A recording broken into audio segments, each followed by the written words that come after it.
Dr. Hall is a colleague of mine at the Nancy Cummins Research Extension Education Center. He's the resident director there, and also he's an extension beef specialist and a professor in animal and veterinary science. Dr. Phil Bass is associate professor or assistant professor, I guess, at the University of Idaho, and many of you know him. He is a meat scientist, and they are collaborating on this topic of cow herd nutritional effects and carcass quality. So I'll let Dr. Hall take over from here. Well, and actually, Dr. Sprinkle, I'll take over. This is Phil Bass. Hopefully everyone can hear me okay. And I sincerely appreciate the promotion, albeit brief. Yeah, we're gonna tag team this just a little bit, and I told Dr. Hall as we were putting this topic together that I hope he has his auctioneer hat on, because we're going to try to cover an awful lot of stuff in a very short period of time.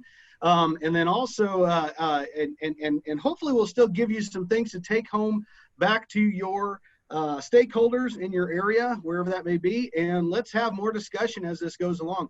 But the idea behind this talk is cow herd nutrition effects and how that impacts carcass quality. Because regardless of what we do, somebody has to eat this product in the end. And if you've ever sat through any talk that I've been a part of, this slide pretty much always comes up.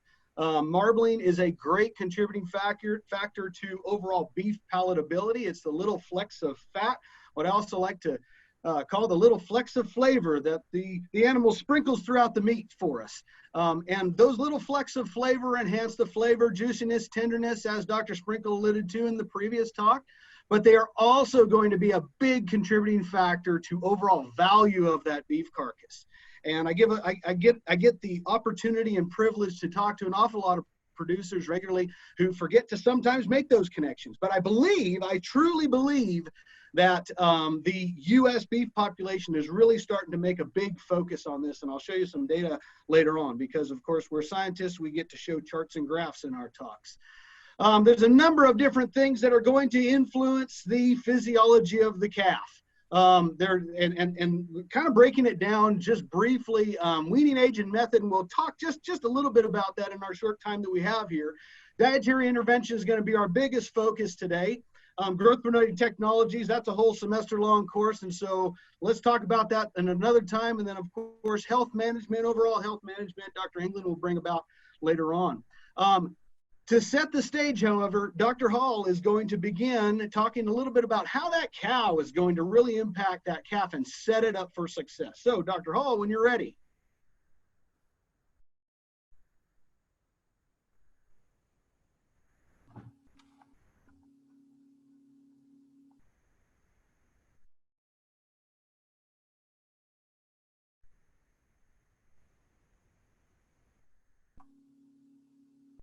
Dr. Hall, you're not unmuted. How's that? Is that any better? That's better. Okay. So Dr. Bass is going to be working the slides for me today, and so we may not be able to use the pointer quite the way we want.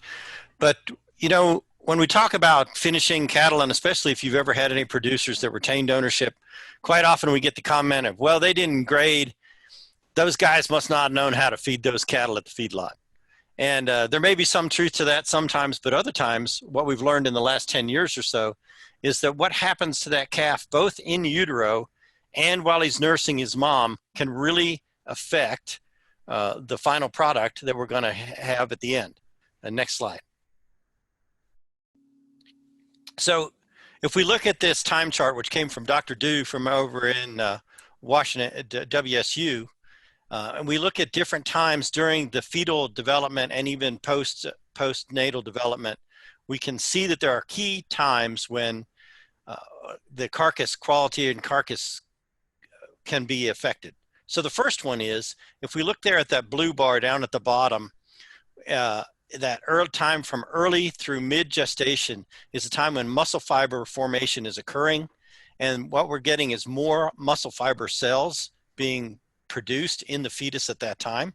And so if we get a negative nutritional event to happen during that time period for a long enough and severe enough negative deficient nutritional event, then we can actually decrease the number of muscle fibers that that calf has produced in his body. After that mid-gestation time, really what we get into is not increasing the number of muscle cells, but we're increasing the diameter and length of those muscle fibers, and that continues all the way through slaughter. And again, it is affected by nutritional management post weaning. The intermuscular fat that Dr. Bass has already talked about, at a key time for those adipocytes to be deposited into the muscle and allows the number of adipocytes to increase, is during that mid-gestation or late gestation phase through about 60 days after weaning. And so Dr. Bass will talk about some of that time, and I'll talk about a portion of that time too. So two critical time periods for that calf and its life in terms of quality are early and mid gestation for muscle formation, and then late gestation through time shortly after weaning for intermuscular fat. So if we go to the next slide, you can kind of see that on this wheel. If we go to the inner side of the wheel, starting with fetal development there in the blue, inner blue circle, you can see the green arc that indicates the critical stage of fetal muscle development there between the first and second trimesters of gestation, and the fetal adipose tissue development, as we talked about, being the third trimester of gestation.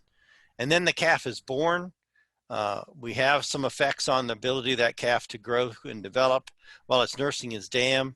And then Dr. Bass is going to talk about, if you see the gold arc on the outside of the circle, that marbling window time, which occurs from about 60 days prior to weaning until about 45 days after weaning. And Dr. Bass is going to talk about that in the rest of the talk. So if we go to the next slide, we do have some information. This particular study looked at improved versus native pastures,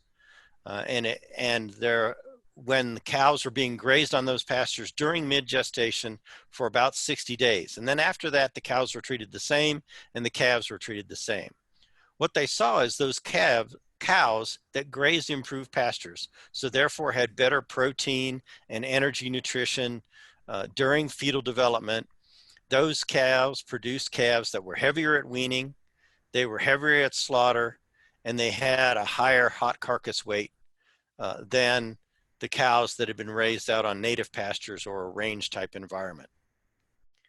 So that fetal programming during that mid-gestation period can be important to overall growth and carcass yield.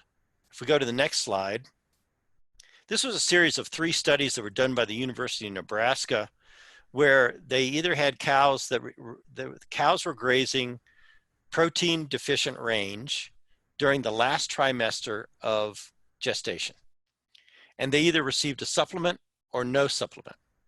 And in all 3 of the studies, those cows that received a supplement weaned calves that were heavier than the cows that had received no supplement during the 3rd trimester. Again, setting those calves up, even though they were in utero, for better growth performance after they were born. In 2 of the 3 studies, they saw an increase in carcass weight, but in only 1 of the studies did they see a change in marbling scores and the percent choice. So while there seems to be some effects on growth in these 2 different environments, the effects on marbling may be somewhat inconsistent among treatments. Next slide, please. So to kind of summarize this a little bit, in early gestation, if we get protein deficiency, we see reduced muscle fiber numbers and satellite cells, which are the cells that produce muscle fibers or can produce muscle fibers at a later time. It can influence the adipocyte number or type and where they're located, and sometimes, but not always, we see a reduced body weight. In contrast, early gestation energy deficiency doesn't seem to have a major effect on the calf. But when we get to late gestation protein deficiency, it may reduce quality grade, but certainly a protein deficiency appears to decrease growth. But when we look over a large number of studies, we see that the overall underproduction conditions, the effects that we see are highly variable. A lot of the studies that looked at fiber numbers and changes in muscle mass or the number of adipocytes really had extremely severe nutritional deficiencies, which were greater than what we normally would see under normal production conditions. Next slide. So one of the things that we've been doing down at the Rock Creek Ranch is looking at a comparison between the cows that are up here year-round at the Nancy Cummings Center and the cows that go out to range from basically the very beginning of gestation all the way through the early part of the third trimester of gestation. And then they come back and the cows are treated the same. And the calves are treated the same after weaning. The steer calves come back together. So the data that's presented in this table, I'd like you to really look down at the bottom at the difference line, and you can see that the post-weaning test start weight, which is also related to weaning weight, we see about a 50-pound advantage to those calves that had been both gestated and were nursing their dams on those irrigated pastures as compared to the range. We see a little bit of compensatory gain in those calves coming off of range, so that by the time we get done with a 60-day backgrounding phase, instead of being about a 50-pound difference, it's about a 30-pound difference. But then when we send those calves on to agri-beef and they get in the feedlot, we see that the carcass data that comes back to us really shows there's not a lot of difference between the calves that were gestated and grazed out on range versus the ones that were on irrigated pasture. So an interesting bed of preliminary data just to show you kind of what we're doing down at the Rock Creek Ranch. And then the next slide is a pretty busy slide, but really what I want you to pay attention to are the bottom two rows where we're looking at the advantage of AI sired calves versus the natural service sired calves. And you can see about a 60-pound advantage at weaning to those calves that came out of AI sires, and that growth rate carries all the way through the finishing phase, and we see that we get about 35 pounds increase in hot carcass weight on those AI calves versus the natural service calves. We get a little bit of a bump on ribeye area, and then we see a marbling score of about a 45 to 50 points in marbling score increase. So those calves are a little higher on choice end of things than the calves that are natural service. That's probably partially genetics, and it's partially because those AI calves are a little older than the natural service calves. Next slide. So how are we going to use this? What are we going to tell our producers, and how can we use this information in our programming? Well, I think the big thing that we need to do is be cognizant of what's happening out on range, as most of our cattle in Idaho are out on range, and help those producers make some adjustments if they can and if they need to. So if we get into a drought year, then maybe that's a year we look at either supplementing some protein to those cows right before weaning, if that's allowed on their grazing allotments, or maybe we actually early wean calves instead.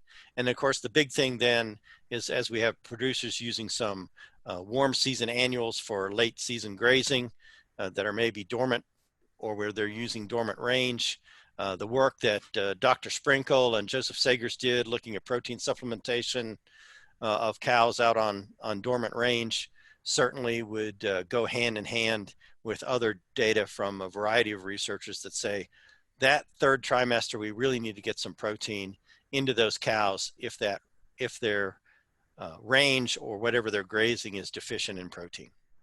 So with that, I'm going to turn it back over to Dr. Bass and let him finish it out.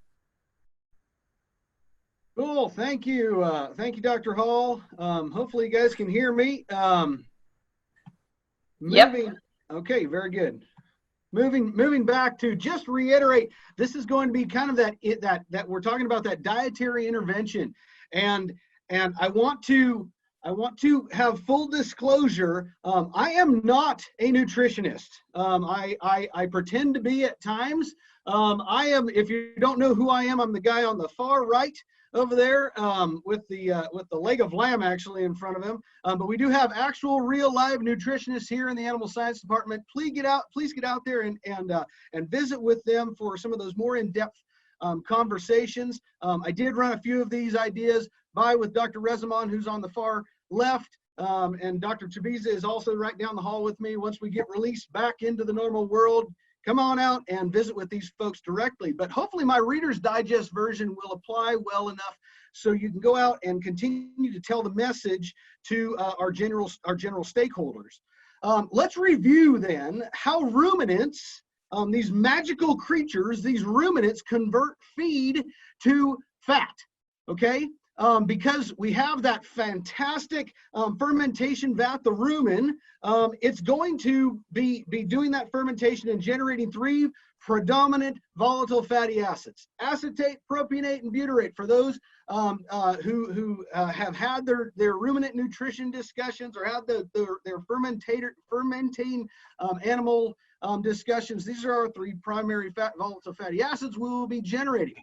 Okay, acetate in general is going to be produced in a higher proportion, relative proportion, with that forage-based diet. Now, acetate continues to always going to be at that higher level of volatile fatty acids. And of course, all of this, as all scientists would tell you, depends. Okay, so don't take this as absolute gospel. This is all just kind of general terminology or general description. But acetate is going to be in that relatively higher proportion in a forage-based diet. Okay, propionate. Propionate is this really cool volatile fatty acid that is gluconeogenic. It actually stimulates increases in insulin in the blood serum, and can go to the liver and be converted into glucose. Hold that thought, because we'll come back to it. Okay, and in a relatively higher proportion in the starch-based diet. Now, that doesn't mean that acetate is less than propionate. It's just that we're going to get more propionate in a more starch-based diet, or a diet that contains more starch. Butyrate, kind of going to be similar regardless of the diet that we're dealing with. Changes very little, okay? Back to the whole glucose idea, and we have our little glucose molecule down there on the bottom right-hand corner. Glucose is going to be our predominant provider of acetyl units. That is the basic building blocks of fats, okay? And especially into intramuscular fat, all right? And to get that glucose to be brought into the intramuscular fat, our marbling, it requires insulin. Interestingly enough, that propionate helps to stimulate that response. Subcutaneous fat, however, does not necessarily require the insulin to the same extent, okay? So if now you're looking at this diagram that I've worked really hard to build, but if you don't want to look at it, just remember the thing at the very top. Starch encourages marbling, okay? Starch encourages marbling. You can turn to your neighbor. Starch encourages marbling. Now, you don't have any neighbors. We're social distancing. But if we go into that forage-based diet, you can see acetate's going to be at a higher proportion, propionate at a lower proportion, okay? But propionate can go to that liver, be converted into glucose, and glucose can then be uptaken into those intramuscular fat depots. Acetate, however, is going to be brought into more of the subcutaneous fat depots. As Dr. Sprinkle was talking about, we're not necessarily looking for an awful lot of subcutaneous fat. We want that intramuscular fat, the marbling, the flavor, the juiciness, the tenderness, and the thing that the USDA graders are going to assign value to. In that starch-based diet, we actually see a decrease in that relative acetate proportion and an increase in propionate being generated. More of that glucose being generated, but then also what's really cool, and Dr. Rezamon had to remind me, is that these young ruminants are kind of this really crazy hybrid creature that have both the fermenting capabilities of the rumen, but also are able to absorb that glucose in the duodenum, in the small intestine. It kind of gets some of that bypass, and so they're able to pick up even more of that. So what does that mean? That means that we may be able to impact or imprint and set these animals up for even more success. Like Dr. Hall was saying, set those calves up for success in utero, but then also postpartum. Once we have them actually out there eating, grazing, and doing things alongside mama, can we program these calves to be more successful carcasses later on? Okay, so this brings us to a white paper that Dr. Jason Ahola, who's now at Colorado State University, but some of you maybe have been a colleague of him back when he was with University of Idaho, built this white paper that's a great review of that 60-day window around the time of weaning that Dr. Hall was mentioning. Okay, so again, referencing Dr. Mindu's research and some of his reviews that he conducted, there is that marbling window right around that 200, that weaning time, and looking at right about after 80 days of age, all the way up until just a little bit after that weaning time, where we have some pretty cool things going on with those adipocytes. Not only do we have hyperplasia still occurring, meaning we're getting more of those adipocytes being generated, but we have hypertrophy. So they're starting to fill themselves up with the goodness of the fats. And so we're starting to really get those animals kicked off into getting more of those good fats deposited. Okay, so I'd like to reference one particular study. This was a study conducted out of Virginia Tech, published in 2014, Scheffler and colleagues, that talked about metabolic imprinting. I just really love how this this particular study showed that if we do all these things right and talk about some of these early weaning that in the past maybe was a thought of, well, we're actually going to set those calves back. No, not at all.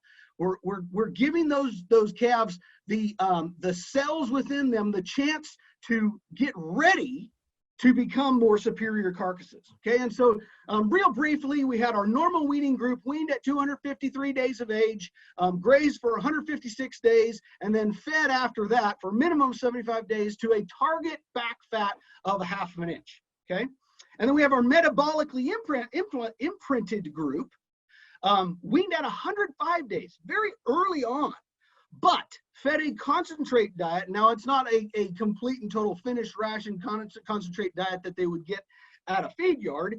It's more going to be 35% of dry matter corn versus your normal 50% like Dr. Sprinkle was talking about. But still, giving those calves that concentrate feed, giving them some of that starch to just kickstart the idea to those cells that they need to start thinking about capturing this fat and storing it.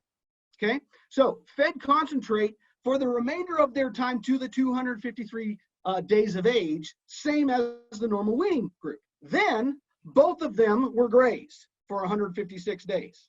Okay, and the idea also being behind this, that this might actually be a really good idea for fall calves, so that when those calves come out, they hit the ground, but now we're going to early wean them, but the pasture hasn't really kicked off yet. If we give them a little bit of extra concentrate at that time when we're waiting for the pastures to really take off, we may be really setting these calves up for success for more marbling later on. Okay, and then of course they were finished at the same rate. Now, if you look over here in the chart, you can see that we did not slow down their growth.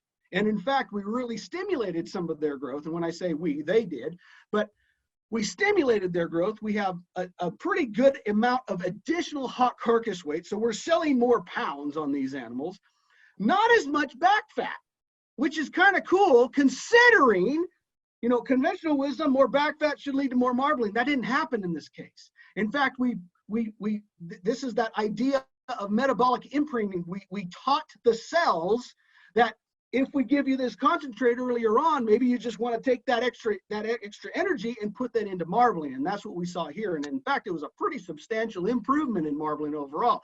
That's a difference between modest and moderate. Okay.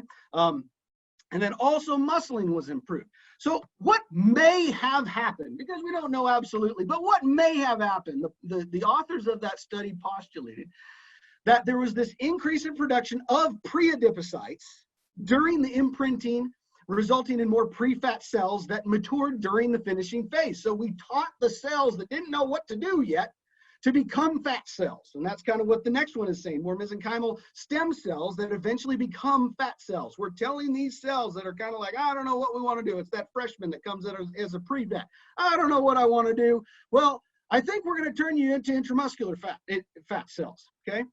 Then, because they had that imprinting, they were kind of almost taught to be able to utilize that extra energy, that extra feed coming in, okay? And so with that, we maybe actually turn all those cells into being just that much more efficient because we gave them the extra amounts of feed that they were going to get later on in life. And then once they did get that, they were that much more ready to handle it, okay? Ultimately, intramuscular fat depots are going to be driven by that total energy consumed. All right, so what does all that mean? Well, if you hang around with me enough too, you'll probably see this chart or one like it. I continually try to update it, but this is the movement of the beef grade in the United States from 1995 all the way up until we have our newest USDA reported data from 2019. The choice grade isn't broken down into individual marbling categories, but still you can kind of see this big improvement in the overall grade. If you're not excited about 9% fat or 9% prime in the overall grade, I don't know what's going to excite you, because that's pretty darn cool. We're seeing a big movement in overall grade toward those higher quality grades. That means that cattle producers are putting more emphasis on genetics, nutrition, management, all these three things that are not an inexpensive input, but they're seeing the returns. And so what does that mean? Got 5 minutes left. Got it. I'll be ready to turn it over. So what does that mean? Looking at USDA's Carcass Value Index, anyone can go look this up. This was the most recent Carcass Value Index prior to the entire cattle business becoming a rather more unusual than we would like to say. So I would say this is more of a relatively normal pricing index, looking kind of at a simple grid pricing down at the very bottom. If you want to look this up, simply type into a search engine NW_LS410. I don't know why they have to make it so confusing, but that's just what it is. But this will pop up, okay? And you can look down here at what are the values that you can get from these carcasses if sold on the grid, if sold on premium-based pricing, taking the risk, saying that I have pre-programmed or imprinted these animals to perform as carcasses. Well, in the prime category, on average, as a pooled average, you can see somewhere upwards of $13 per hundredweight premium. If you make it into one of the premium branded beef programs, Sterling Silver, Chairman's Reserve, Double R Signature, Certified Angus Beef, you will see yet another increase in some of the value of those carcasses. Choice being kind of our baseline price. This is a choice yield grade 1, meaning you got the marbling, not a lot of external fat. And then you get down here into some of those that aren't necessarily more desirable. Not very much marbling, too much external fat, and oversized carcasses, which is some of the research we're conducting here at University of Idaho. And if I had more time, I'd love to explain more, but I think I have to open it up for other speakers. So thank you for the time. And Dr. Sprinkle, would you like me to answer one of the questions? There's some chat questions. One question, what are the economics of the metabolic imprinting versus normal group? Yeah, this is Iris. Just answer Jim's question. I think he made it more specific than mine. Okay. Does the dollar increase in carcass value due to the higher quality grade and carcass weight offset the cost of weaning early and feeding concentrates? I think we have some economists on the line, and maybe that'll be a better discussion when we have the group discussion, because honestly, it all depends. Yet again, it all depends. If you can still optimize the size of those carcasses and still get some of that additional marbling, that's awesome. I also realized that an 1,100-pound carcass that's select, even with all the discounts that come along with it, can sometimes be more dollars that you take home. And so it all depends.